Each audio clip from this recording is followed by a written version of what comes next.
guys, I am Chris Kaler. And I'm Amber Frost of Kyuujin Cosplay, and today we're back again with you guys with Jujutsu Kaisen, episode 10. I'm getting good at it, guys. Last episode, the kid we thought was the student that Gojo was mentioning 2 episodes ago was not the student at all. He's not even a Jujutsu sorcerer, so yeah, no. He's not a sorcerer. He's called Yoshino Junpei. He sees curses, but he doesn't know about that world. So, he seems to be teetering between good and evil. Like, he seems like a good guy, and it looks like he's got a good soul. But then, when offered the chance to potentially kick back at the ones who he says hate him and could potentially deserve death, He's not saying no. yeah, he's not saying no. And he followed Frankenstein guy after he killed 3 of the students he basically hated. We need to write down his name. Yeah, we need to. It's okay. Basically, he saw the Frankenstein curse killed 3 students he hated, and instead of freaking out, he followed him and he asked him, "Can I do something similar?" So Frankenstein has been teaching him about the world and about the curses, and now Itadori has been tasked to follow him around and you know, figure out who he is and how he's involved. So hopefully he can perhaps help him and, you know, put him on the right path. But I'm wary of that kid. Even though I feel like he's nice and he is in the opening and he is, you know, being friendly, I'm being wary of what he could do because of what Frankenstein told him. So, and the teacher we met, well, the teacher. He's not a teacher. He's a student, but he's an adult. So it's easy to get confused. The guy we met last episode who fought with Itadori against, well, curses. Humans who were turned into beasts by Frankenstein, I would assume. Yeah, that was sick. Yeah, he's gonna try and face Frankenstein himself, so hopefully that goes well. I don't have much faith for that either, but he could surprise us. We need to have trust in him. Yeah, well, I mean, yeah. Okay, let's jump in this episode and see what happens. Don't forget to subscribe if you want to see more of these episodes, and if you want to see the full reaction to this, check out our Patreon. The link is in the description. And yeah, let's watch this. Let's watch it, guys.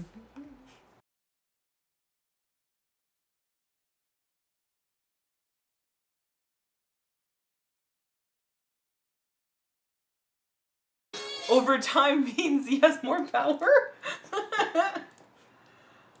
Or it's just that since he's in overtime, he's basically gonna have to rush this, so he's increasing his power.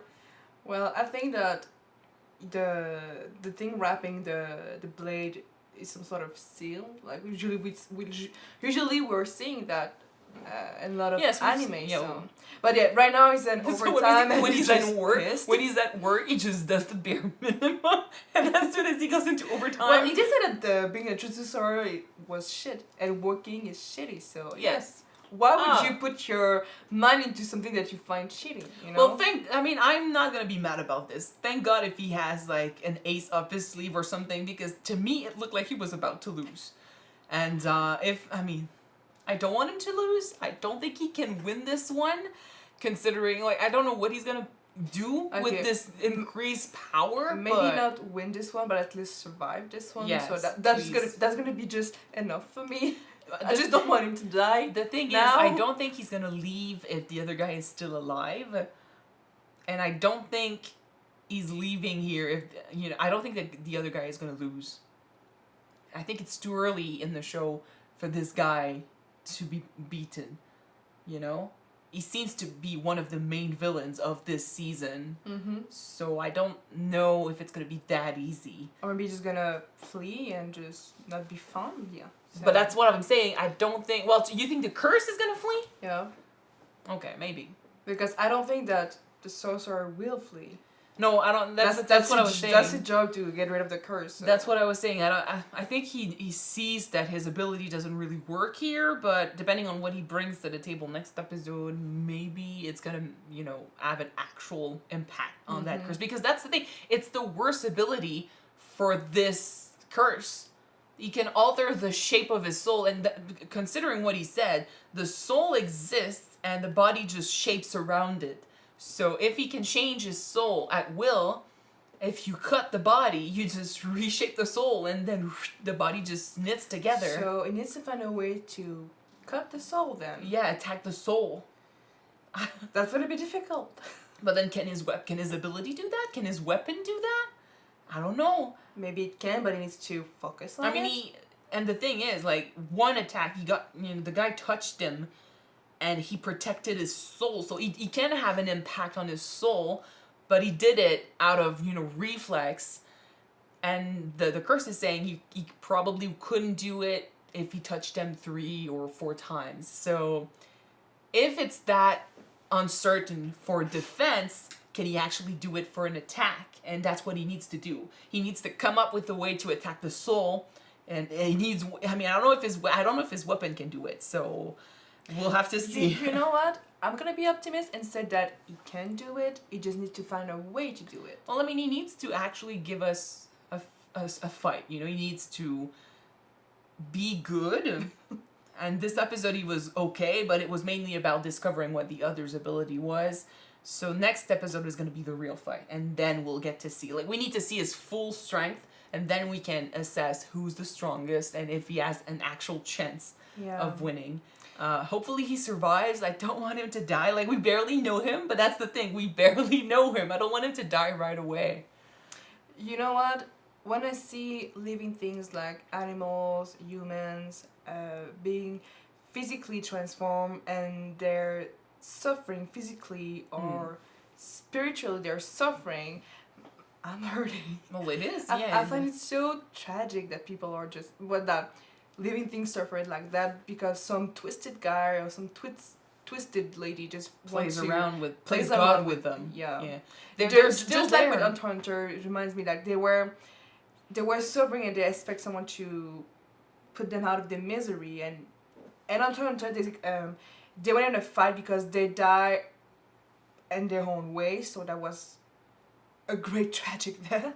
This time their soul is suffering, and well, they don't have an actual, will over their bodies anymore. They're basically prisoners in their own body, and it probably hurts like hell, and their feelings can can come through sometimes, which is why some of them can speak and some of them cry and stuff. But even if they don't, I'm guessing it's their soul, so they are still somewhere in there, conscious. It's just that they can't do shit. So the sorcerers, at least, that he transformed, because they were saying that normal humans would probably die when they changed the first time, but sorcerers can actually survive, so they're still in there. It's just that they cannot do shit, and they're being used against other sorcerers. So they are living a miserable life, and they cannot come back from this, so you gotta get rid of them. But then he's saying, like, he doesn't want to put emotions into this, but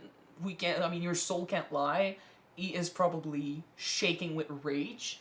And I would too. I would be too. Those are human beings. Those are, living beings that are suffering because the other guy just sees souls as things you can change and manipulate and play around with. Well, he did say that, he did say to Yoshino that life, soul, things don't matter, so do whatever the heck you want.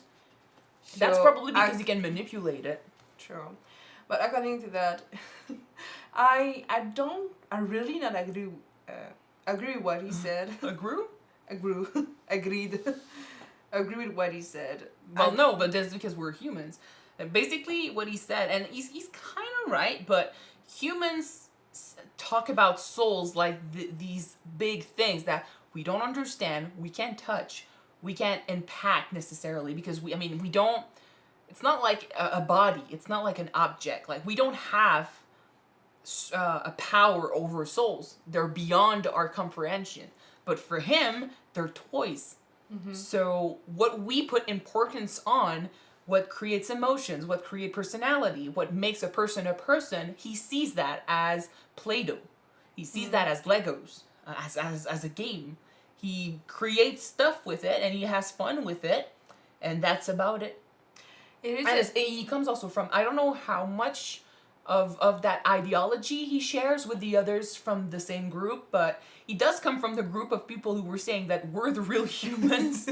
So if you add to his ability, the view on humans that everyone else seems to have in that group about, how they don't deserve to live the life that we should be living, then his respect for humans is non-existent.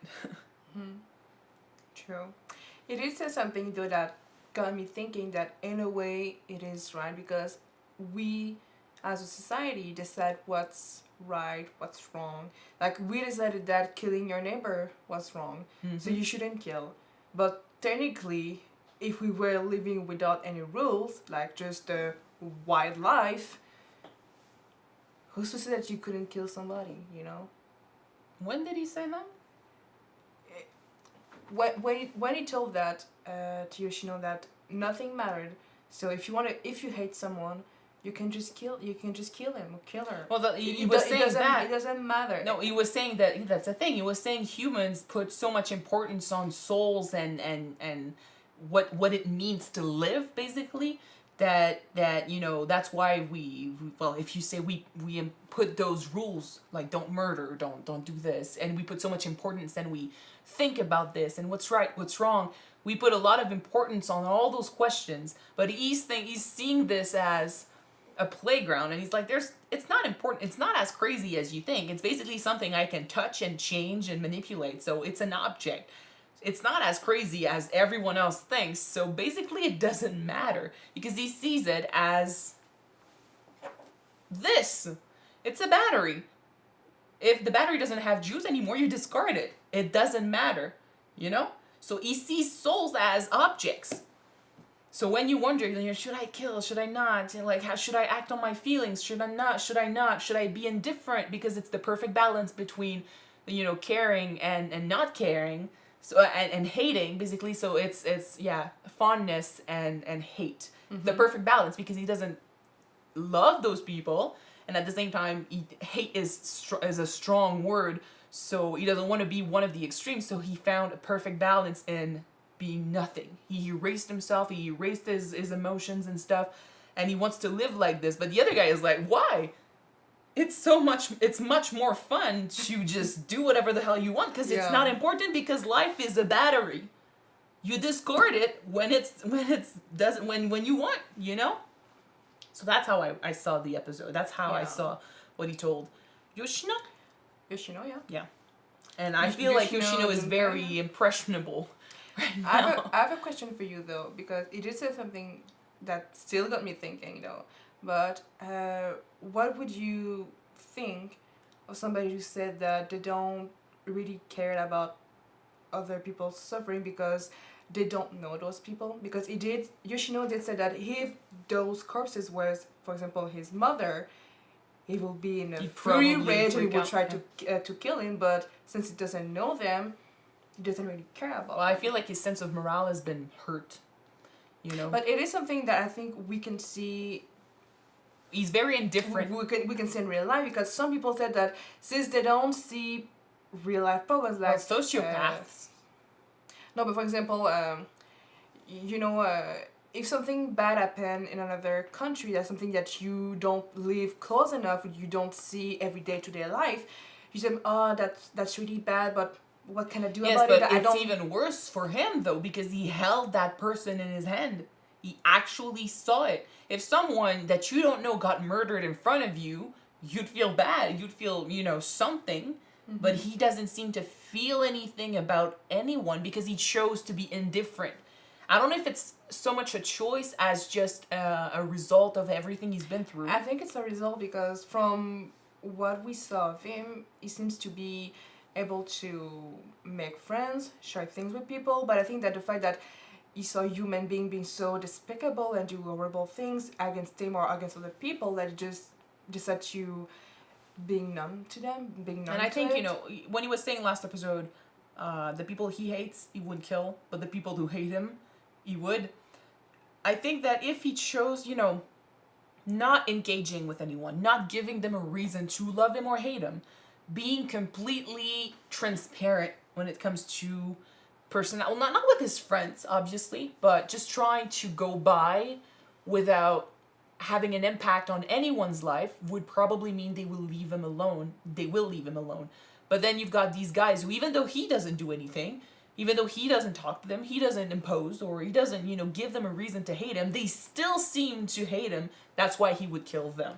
Because he hasn't done shit to deserve this, and he's actually living his life trying not to do shit to deserve this, and they still come after him. But some people usually will come after someone Yeah, like that well, because you don't react to what they're doing. You make yourself a bigger victim in doing that, which is twisted as fuck. And these guys I hate. I really hate them.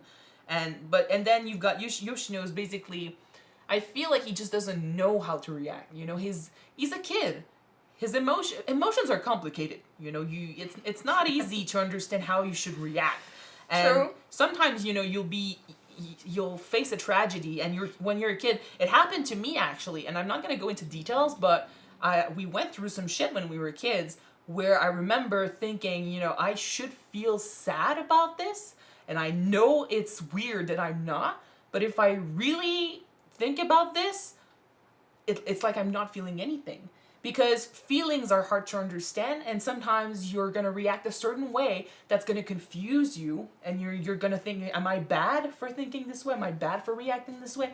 So, for a kid like him, who's been bullied, who's been, you know, gets beaten for not doing shit, you'd be wondering, like, what am I doing wrong? You know, what am I antagonizing them? Am I the bad guy? Like, have I done something wrong? So he chose to disappear and be indifferent. Not show love, not show interest, not show sadness or hate or anything. And then that would be his existence, but that is not a way of living for sure. And it's just that he found, before Itadori, he found a curse to tell him, well, you know what, do whatever the hell you want. Don't put thoughts into this. So basically he is wondering how to go about his life without making it more difficult, without getting attached, without suffering, without pain. And then he found this guy who basically told him, nothing matters, do whatever. You want to kill someone, you hate them? Hell, I hate them, kill them. And now let's see, we'll have to see what Itadori says to him, but what Itadori needs to make him understand is that it's okay to hate people, but you can't act on it. It's not like you can actually, I mean, you can fight back for sure, but it's not like nothing matters. Things matter, you know? People matter. Even if you hate someone, that person still exists. That person is still a person. And what you do matters to you and to everyone. Yeah. But most importantly to you, can you still live with yourself if you do those things? Probably not. Or you shouldn't, at least. I want to talk with you about two things. The first one was about the teacher. Because from what I saw... He's a bad human being. He saw what happened, but he decided to only see what he wanted to see. It's better to ignore and imagine that, oh, they were having a good time. Because if he acknowledged that they were beating on that kid, he would have had to, you know, get involved. But he didn't want to get involved. No, he didn't want to, so he chose to ignore it and see it as they're just, you know, playing rough house or something. Like, they're just boys being boys. I mean, I know that some people do not want to get involved and think, and not everybody will be able to put themselves at risk for somebody else's things. But when you're an authoritative figure, someone who's supposed to be responsible for other people, no, it's your responsibility. You should act. But yes, I agree. For some people, reacting, you know, and getting involved in those situations, it's not easy. You get scared and shit, and maybe he was scared, but like, you know, he had a point when he was saying, you know, you're basically a grown-up kid.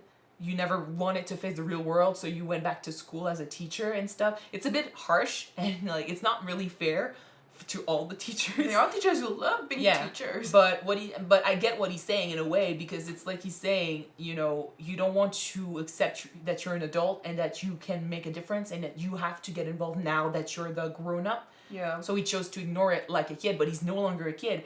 He has the authority to stop this, and he didn't do it. So yeah, he is a bad guy. Well, he's a bad human, but does he deserve to be killed? No. He deserved to be fired, but not killed, or at least, you know, leave without pay for a while. That I would agree. He needs to have a meeting with the principal, that's for sure. Just like those bullies definitely deserve to be punished, but not killed, especially considering that they are kids still, you know. Some people, I would argue, you know, but that's, you know, going into deep dangerous territory, but Yeah, we're some not people going there tonight. no, but I mean, some people do stuff that sometimes you'll be wondering, like, do they actually deserve to keep on going considering what they did? But it's a very touchy subject, and it depends, you know, it always depends. I've always been It's a like, fan of... who am I to say that I'm, I have the right to take somebody else's Well, that's the thing. life? I've always been a fan of the... If you do this, like, if you punish them with death, you're just turning into the person you're killing. You're just doing to them what they've been doing to others. No matter what they did? Well, yeah.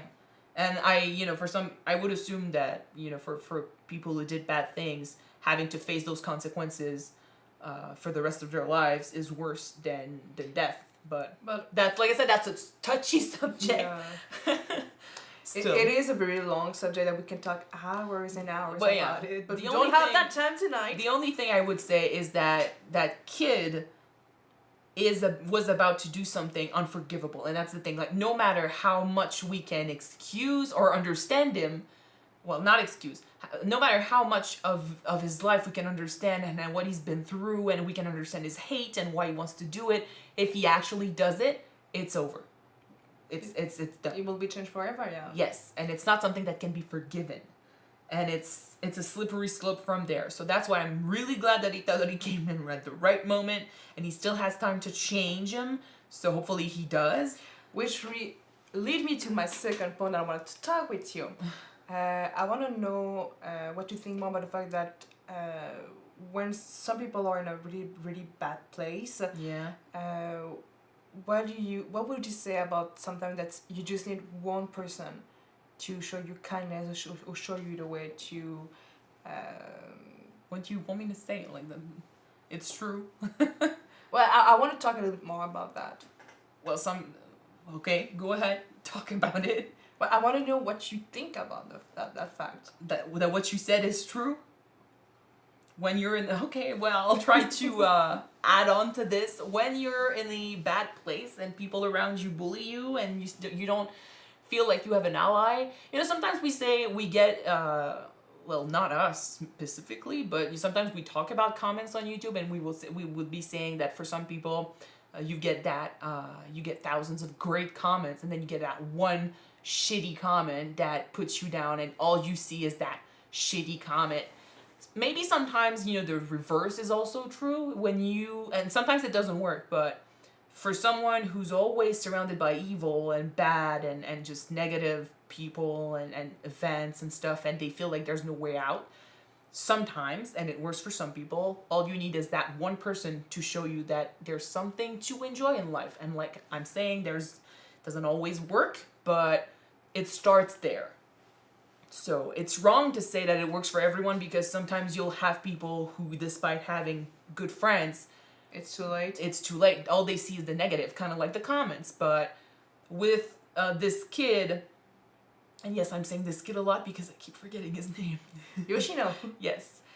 Yoshino, and the cat is being cute behind the door because we put him out of the room because he was needs eating the some camera. love. Anyway, so basically Yoshino is at that point where it could go both ways. I've said it before, and he was about to do the wrong thing. And then in came Itadori. But the thing is, Itadori is not alone. He's bringing with him a whole world of people who could probably become his friend, and a change of life that could make it or break it, basically. So that's his chance. That's why that one hand that Itadori is giving him could make you know, things better for Yoshino.